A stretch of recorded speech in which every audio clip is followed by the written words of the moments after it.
I was having dinner with my boyfriend Vincent at this amazing Italian restaurant. After having dinner, Vincent suddenly held my hand and said, "Love you, Elaine." I blushed and said, "I love you too, Levi." I froze as I watched his face turn bright red. I realized the mistake I made and I quickly said in a shaking voice, Vincent, I love you, Vincent." But Vincent didn't buy it. He held my hand quickly and stared at me with an angry face. "Who's Levi? Are you seeing someone behind my back? Are you cheating on me?" I replied quickly, "No, of course not. Why would I do that?" Then he stood up and left immediately. Tears started running down my face. Who is Levi? Why did I call my boyfriend another name? Also, I don't know anyone named Levi. So what's wrong with me? I apologized to Vincent, but he wouldn't believe me. I went home heartbroken. My life was getting out of control because of these weird dreams I've been having lately. I feel like someone else is living my life instead of me. It started with me having dreams about places and people I've never seen in my life. I know the human imagination is capable of that, but still it seemed weird to dream people I've never met and poor old neighborhoods that I only see in movies. The first time I dreamt of a girl getting kidnapped. The second was me entering a deserted, dark, dusty building. I thought that these dreams were nightmares until the other day, I saw my friend Tina walking towards me, and I screamed at her involuntarily, "Watch out, Tina, he's behind you!" I saw a bad man wanting to hurt her. He looked like he wanted to steal her money. But to my surprise, Tina looked embarrassed. She walked to me slowly and said, "Are you crazy? People are looking at us. No one is behind me. Are you okay?" I realized that it was my imagination, and that those weird dreams are messing with my head during the daytime, not only at night. But I didn't know that I would start forgetting people's names, especially those close to me, like Vincent. Am I going insane? Should I talk to someone about this? I got home to my parents watching TV. Like most old boring couples, TV is their best way to relax. Mom said to me, "Hey, Elaine, is there something wrong? You look upset." I sighed and said, No, it's just..." But before I got the chance to finish that sentence, I heard the speaker on the TV saying, "Telepathy is always the strongest among family members. They can send each other signals. They feel what the other person is feeling. Sometimes they might even have the same thoughts." I shivered. I freaked out and yelled, "Mom, make it louder!" Mom took the remote and pushed the volume button, and the expert started explaining how identical twins could have this strong bond that makes them feel each other's pain. In rare cases, they might see the same dreams. My head was spinning. I felt so confused to hear these things. Could I be sharing my dreams with someone else? If yes, then who could it be? Mom noticed my facial expressions change with every word the expert said. I didn't want to worry her, so I said, "I'm tired. I'll be going to bed early." But I couldn't sleep. Not after what I heard. I kept thinking about it all night. Was someone trying to communicate with me? If yes, then who would it be? I mean, my friends were all well and fine. My cousins and distant relatives are well too. All of them are healthy and they live safely. Then it struck me. Could I have a relative or family member somewhere? I've known that I was adopted since I was 5 years old. But somehow I never asked about my original family, or even if I had one. I was happy with Mom and Dad because they were literally the best. I always thought of myself as an only child. My heart started racing at this thought. I couldn't wait for morning to come. At 8 a.m., I rushed to their bedroom. I opened the door violently and asked, "Mom, Dad, was I the only child when you adopted me, or did I have brothers and sisters?" My parents were still sleepy, but my question woke them up. Dad asked, "Why? What's wrong? Don't you like it here?" I responded, "Oh, no, not at all. I couldn't ask for better parents. It's just, I've been having these dreams." My parents looked worried when I explained everything that's been happening lately. I told them about the dreams and the confusion I've been having. The only plausible explanation would be this. Someone is trying to connect with me, and I repeated what the expert said on TV. Dad asked, "Are you sure you're not just imagining things? Maybe you're just stressed out." I was pissed. I was not making things up. So Mom said, to ease the tension, "We would have to contact the orphanage we picked you from. Only the manager there knows because the documents we have don't mention anything about you having relatives." And that's how our mission started. The next day, Mom and Dad called the manager, who instantly remembered them. They were the first American couple to adopt a girl from my original country. The manager confirmed that I had a twin sister. Her name was Cora. But looking for her and getting her address would take time, and we would have to wait. I was happy to solve the mystery finally, but the waiting part was killing me, especially with the dream I had 2 days later. I dreamt of a girl running in a dark, dangerous alley. She was screaming for help. I woke up sweating and breathing heavily. Was my sister in real danger? Was she asking for my help? I talked to my parents and I insisted on traveling to my home country. I need to find her and save her. I wouldn't be able to live my life normally knowing that she's in danger. My parents tried to talk me out of it, but I wouldn't listen. So they just had to go along. We booked tickets and went there. It was my first time seeing my country. It was so different, and not in a good way. I'm used to living a rich, comfortable life. I was surrounded with nice, clean things all my life, and here, it's not quite the same. We arrived at the orphanage. The manager, who was a nice old lady with white hair, welcomed us. Wow, I didn't know you were all that serious about it. I still haven't gotten enough information about it. I responded nervously. Just give me what you've got. The manager took us to her office and handed us a bunch of pictures and papers. It had addresses and names of the people we could contact. We took them and we went back to the hotel to figure out where to start. The next day, we went to one of the first addresses we had. It led us to an old building outside the city. People there stared at us. I'm sure they've never seen foreigners before, I told Dad as I was clinging more and more to him. Dad asked the landlord there about the family who adopted Cora. He grabbed my hand and pushed me towards the man for him to take a good look at me. If she's my twin, we must look alike then. The landlord stared at me for a couple of minutes and said, "The dad died 2 years ago. The mom and daughter move out. I don't know where they went."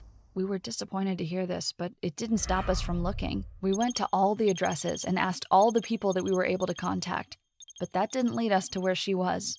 It was like she disappeared or something. 2 weeks later, it was time to give up. We had to go home. My parents needed to get back to their work, and I was exhausted emotionally. I couldn't find her, but I did what I had to do. A night before we left, I asked my parents to let me go out and explore the area by myself. They were tired, so Dad told me, "Keep your phone on and don't get too far." I nodded my head and I went out. I had dinner in one of the local restaurants and went to the main square where people gathered to celebrate. They were having a festival of some kind. Food stands were on the side, kids playing with balloons, music, and fireworks. I stood on the side watching and taking pictures when suddenly I heard a girl shouting, "Help! Help!" I looked around, but no one was there. A few seconds later, I heard the same sound, but this time it was clearer and sounded more terrifying. It was coming from a dark alley behind one of the food stands. I ran to it quickly, and oh my God! It was the same alley that I saw in my dream. Dark, narrow, and creepy. I shouted, "Hello? Is anyone here? Do you need help?" And the voice responded, "Yes, please! I hurt my leg!" I used my phone's flashlight and started walking. There was a little girl on the ground. She was crying and she scratched her knee. I tried to lift the girl up. She was shivering. It was not that cold, so I asked, "What's wrong?" And she responded, "She's after me! They are after me!" I asked, "What do you mean?" The girl got up and leaned on my shoulder, but before she got the chance to speak another word, I heard someone saying, "Leave her and go away! It's none of your business!" The little girl clinged on to me. She stood behind me, and then I saw a figure coming towards us. It was a girl with a fierce look on her face. She was wearing old, ripped clothes, and when I looked at her, I said with a shaking voice, "Is that you? Cora?" She looked exactly like me, except the hair, of course, and the fact that she looked so strong and could hurt me in a second if she wanted to. Cora was confused. She asked aggressively, "How do you know my name?" She stood there checking me out like I was some kind of alien. The little girl took advantage of these moments and she ran away while limping on her foot. Cora yelled at me, "Why did you let her run away, you idiot? I needed her money!" Wait, does she rob people? And then it all clicked. The dreams I've been having are not about Cora. She's not the one being attacked. The dreams are about the people Cora attacks and robs. She dreams about them. Cora needs my help, but she needs my help to stop her from hurting other people, not the other way around. I stopped her and said, "Cora, I'm your twin sister, and whether you know it or not, you asked for my help. I've been seeing the same dreams you're having about the girls you steal from." Cora looked shocked.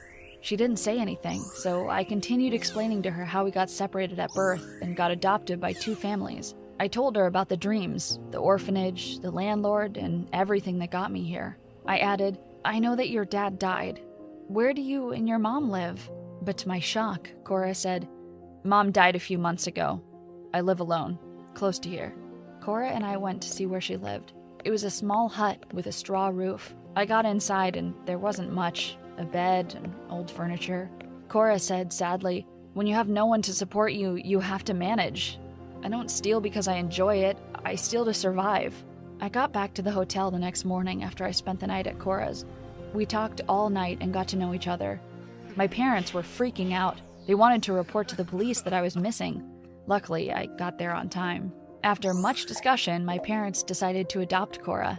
She burst out crying when I told her the news. Right now, Cora's living with us. She's being homeschooled so she can join me for next year. She's doing her best. As for Vincent, he forgave me after he heard my strange story. We went back dating. One afternoon, however, I asked Cora, "By the way, sis, who is Levi?" Cora blushed and said, "The baker's boy. He used to give me free bread." She obviously had a thing for him. It's all on her face. All on her face. Hi, my name's Amelia, and recently I had to make the most difficult decision of my life. Even now, just thinking about it, I feel like I could burst into tears. Up until last year, my life was so carefree and chilled, and then out of nowhere, both of my twin sisters got sick at exactly the same time. I was the only one who could save them. I mean, that's a pretty terrifying thing. But there's more. You see, I could only save one of them, and so that's where my story begins. My family has always been that stereotypical perfect family. My parents are still crazy in love with each other, and me and my sisters are like best friends. I have two sisters, Beth and Carly, and they are identical twins. They're only 3 years younger than me, and you'd think I'd feel a bit left out sometimes because they have that whole twin thing going on. But they treat me like I'm one of them, which is great. Last year, we vowed to spend a lot of time together because I was going to be heading to college on the other side of the country. My dad planned this epic road trip, and a week before we were due to go, Beth started feeling really unwell. She woke up in the middle of the night, drenched in sweat, and her fever was sky high. By the time morning came, Carly started complaining that her stomach hurt, and pretty soon, she had a fever too. It was a Sunday, so we drove to the hospital to try and get an emergency appointment. As soon as the nurse at reception saw them, she rushed them into a private room in the hospital. The skin on their face was starting to turn a slight shade of yellow, and that's when we realized something was seriously wrong. This wasn't just flu. A few hours later, after a lot of blood tests and painfully waiting for the results, the head doctor informed us that Beth and Carly were suffering from a rare form of liver disease, and that it had probably been developing ever since their birth. Mom burst into tears and started blaming herself. When she'd fallen pregnant with the twins, she hadn't known, and she'd worked on a wine estate, so she'd been constantly tasting and reviewing new wines. When she found out she was pregnant, she was paranoid that all the wine would affect their health. Dad was comforting her, telling her of course it wasn't her fault. I could see how upset Dad was too, but he was trying to hold it together for Beth and Carly. They were devastated, of course, although I don't think they truly understood what it all meant. The doctors left us so we could have some private family time. We managed to calm Mom down, and Dad even cracked a joke and got us all laughing.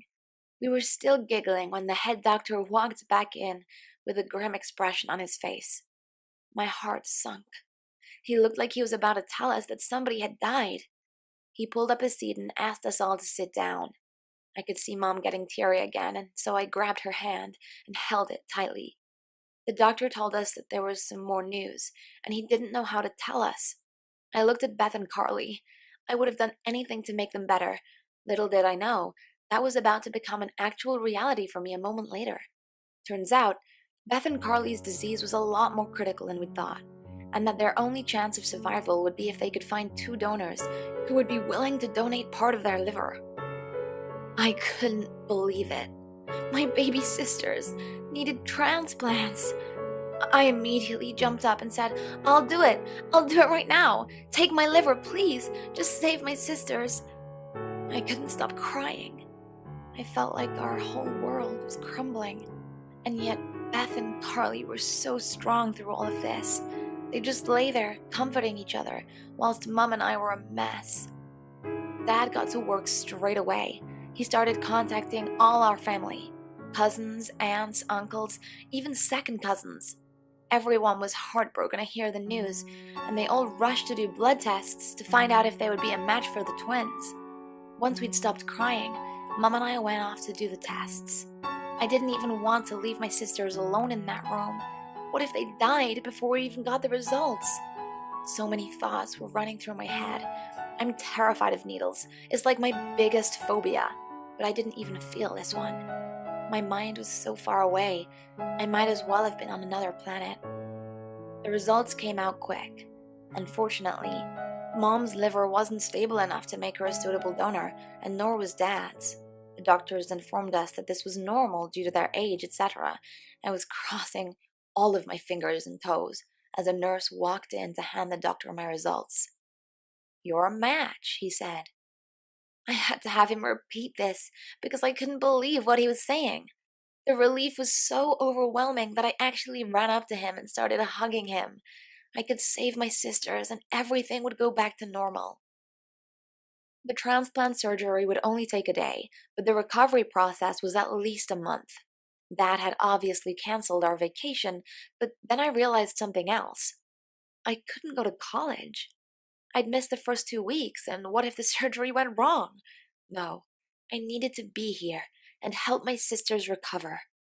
I tried to put all negative thoughts out of my head and focus on the positive. Later that day, I called the admissions department of my college and informed them I'd have to defer until the following year. They completely understood and sent their good wishes for my sisters. Even though I knew it was the right decision, it still killed me that I wouldn't be going to college at the same time as all my friends. I'm the most indecisive person in the world, so I'm surprised I made that decision so quickly. The doctors scheduled the surgery for the following month. They couldn't afford to wait any longer because Beth was especially struggling, but they wanted to make sure everything was in place. They needed to keep an eye on me to make sure my health was okay for the transplant to be successful. The slightest problem with my liver, and they wouldn't be able to do it. Every day I had to go for blood tests to check my liver. Beth and Carly were stable, and even though they have to stay in the hospital, we still had a fun time together, watching movies, and loads of their friends visited. About a week before the scheduled surgery date, the doctor called me. I was over at my friend Amy's house at the time. As soon as I heard what he said, I rushed to the hospital. My parents were already waiting there. This next bit of news was like a punch to the chest. After a lot of research, the doctors had discovered that if I wanted to live a long and healthy life, I could only donate a very small part of my liver, which meant that I could only donate enough to save one of my sisters. I felt like I was going to pass out. No one else had been a correct match so far, which meant that I was the only one who could save my sisters. And now, here I was, being told that actually I could only save one of them. I didn't want to deal with this. I was only 17 years old. Why was I having to make such a life-altering decision? I wasn't even an adult yet. Mom and Dad held me and told me everything would be okay and that they were sure they would find another donor. But I had to make my decision quickly.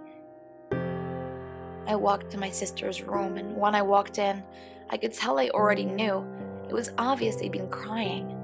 Fear pulsed through me. There was no way I could make this decision. They weren't just my sisters, they were my best friends. Beth, who was slightly more sick than Carly, told me to pick Carly. And Carly told me I had to choose Beth because Beth needed the help more. I couldn't take it. I ran out of the hospital.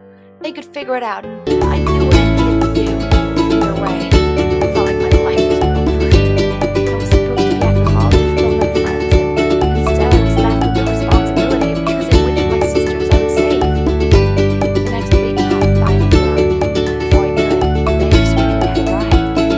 Beth and Carly had chosen which of them I was saving, and they weren't going to tell me until after the surgery. I was put under an anesthetic, and afterwards the surgeons were smiling. It had gone successfully.